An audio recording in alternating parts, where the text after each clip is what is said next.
خبروں کا وقت ہوا چاہتا ہے، آئیے خبریں سنیے۔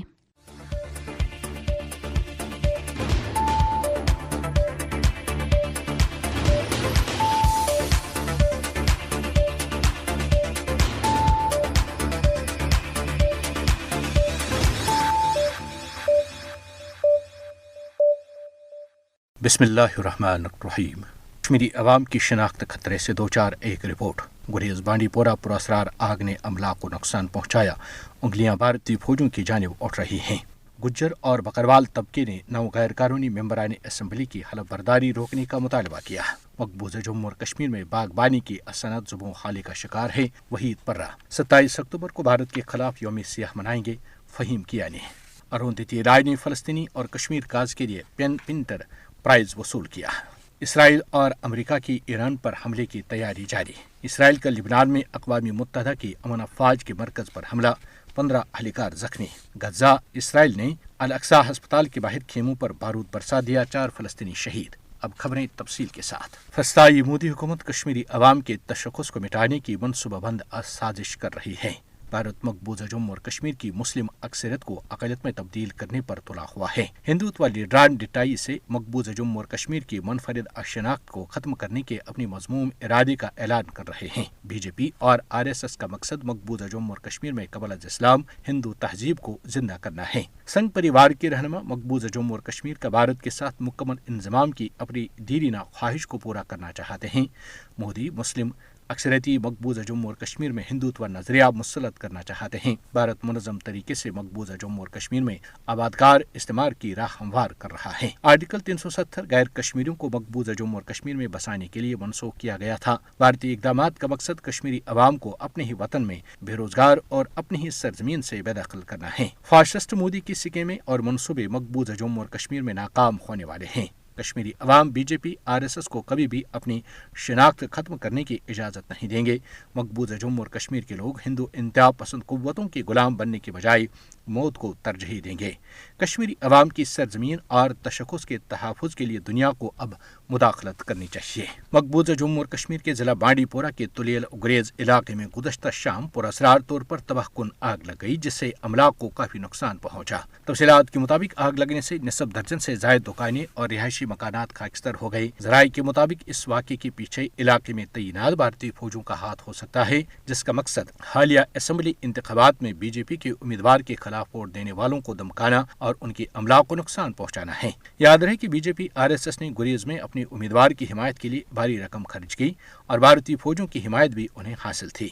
بھارتی وزیر دفاع راجناتھ سنگھ اور RSS بی جے پی رہنما رام مہادو نے ووٹروں کو لبھانے کے لیے اپنے اثر و رسوخ اور وسائل کا استعمال کرتے ہوئے علاقے کا دورہ کیا تھا۔ مقبوضہ جموں اور کشمیر میں گجر اور بکروال طبقے نے شیڈول ٹرائب کی مخصوص نشستوں سے منتخب ہونے والے 9 ممبران اسمبلی کی حلف برداری کی تقریب روکنے کا مطالبہ کیا ہے۔ تفصیلات کے مطابق گجر اور بکروال طبقے کا دعویٰ ہے کہ بھارتی الیکشن کمیشن نے پہاڑی بولنے والے قبیلے کے اراکین کو ان نشستوں پر الیکشن لڑنے کی اجازت دینے میں غلطی کی، جو 2011 کی مردم شماری کی بنیاد پر 1991 میں اعلان کردہ شیڈول ٹرائب افراد کے لیے مخصوص تھے۔ ان کا دعویٰ ہے کہ بھارتی الیکشن کمیشن کا پہاڑی بولنے والے قبیلے کے ارکان کو ان نشستوں پر الیکشن لڑنے کی اجازت دینے کا فیصلہ غیر قانونی ہے اور آئینی دفعات کی خلاف ورزی ہے۔ اس میں 9 حلقے ہیں، جن میں سرن کوٹ، مینڈر، بدل، تھناموڈی، راجوری، گلاب گڑھ، کنگن، کوکرناگ اور گریز شامل ہیں، جو 2011 کی مردم شماری کی بنیاد پر 1991 سے شیڈول ٹرائب افراد کے لیے مخصوص ہیں۔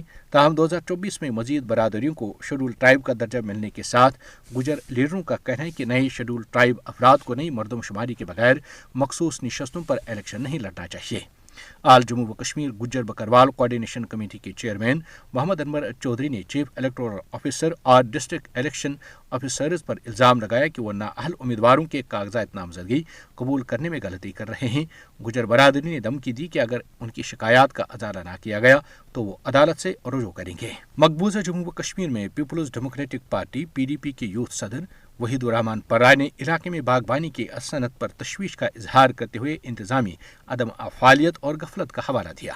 وحید پرہ نے سری نگر سے جاری ایک بیان میں باغبانی کے محکمے کو ذخیرہ اندوزی کی فرسودہ سہولیات، ناکافی انفراسٹرکچر اور ماحولیاتی آلودگی سمیت چیلنجوں سے نمٹنے میں ناکامی پر تنقید کا نشانہ بنایا۔ انہوں نے روزی روٹی کے تحفظ کے لیے انفراسٹرکچر کو اپ گریڈ کرنے، آلودگی پر قابو پانے اور مارکیٹ کی مناسب سہولیات کی ضرورت پر زور دیا۔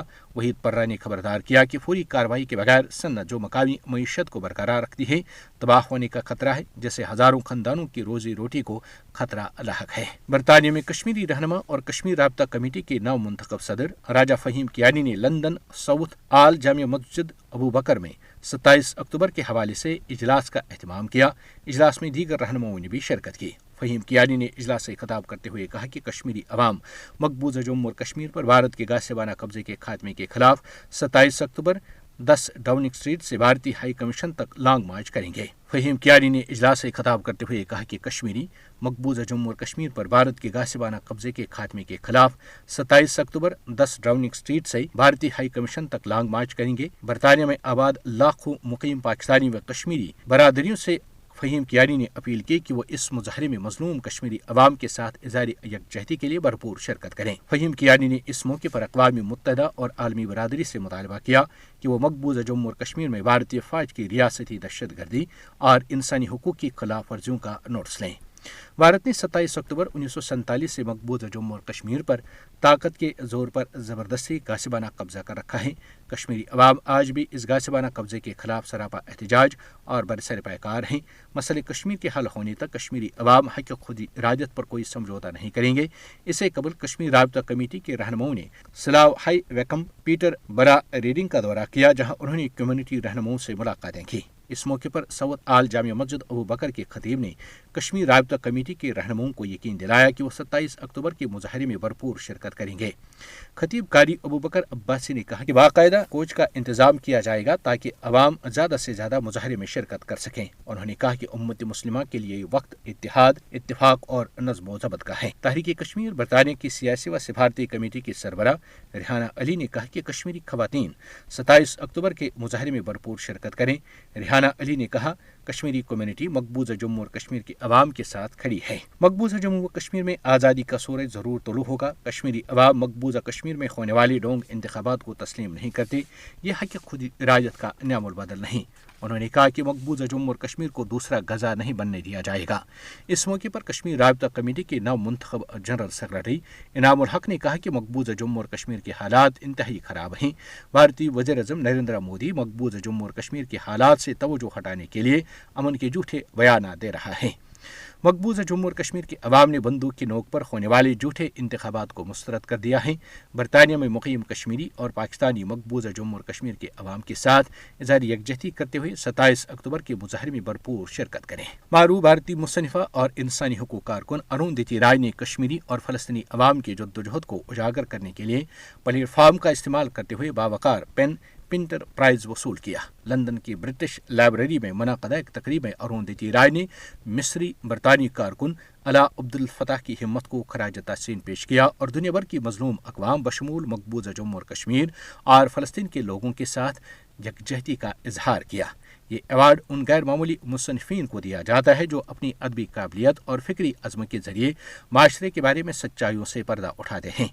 رواں برس اروندھتی رائے نے یہ اعزاز مصری برطانوی کارکن علا عبد الفتاح کے ساتھ مشترکہ طور پر وصول کیا، جو ظلم کے خلاف اپنے دلیرانہ موقف پر مصر میں قید ہیں۔ عبد الفتاح کا مقدمہ مصر میں آزادی اظہار کی حالت کو اجاگر کرتا ہے، جبکہ اروندھتی رائے بھارت اور فلسطین میں مظلوموں کے لیے آواز اٹھاتی ہیں۔ اروندھتی رائے کی تقریر ایک طاقتور منشور تھی جو عبد الفتاح اور دنیا بھر میں لاتعداد سیاسی قیدیوں کے لیے آواز اٹھا رہی تھی۔ انہوں نے عمر خالد، شرجیل امام اور خرم پرویز کے نام لے کر قید بھارتی صحافیوں، کارکنوں اور دانشوروں کے ساتھ یکجہتی کا اظہار کیا۔ اروندھتی رائے کی آواز نے درد اور اپنی کہانیوں کو زندہ رکھنے کے عزم کا اظہار کیا۔ انہوں نے کئی بھارتی قیدیوں جیسے کہ عمر خالد، شرجیل امام اور خرم پرویز کے نام لے کر کہا، آپ کو، میرے دوستوں اور بھارت میں جیل میں بند ساتھیوں، وکلاء، ماہرین تعلیم، طلباء، صحافیوں کو سلام۔ اروندھتی رائے کی آواز درد سے بری ہوئی تھی کیونکہ انہوں نے ان کی قربانیوں کا ان کی کہانیوں کے ساتھ زندہ رکھنے کے بھرپور عزم کے ساتھ اعتراف کیا۔ پین پنٹر پرائز ان مصنفین کو دیا جاتا ہے جو جمود کو چیلنج کرتے ہوئے اور ریاستی طاقت کے ظلم و ستم کو بے نقاب کرنے میں اپنا کردار ادا کرتے ہیں۔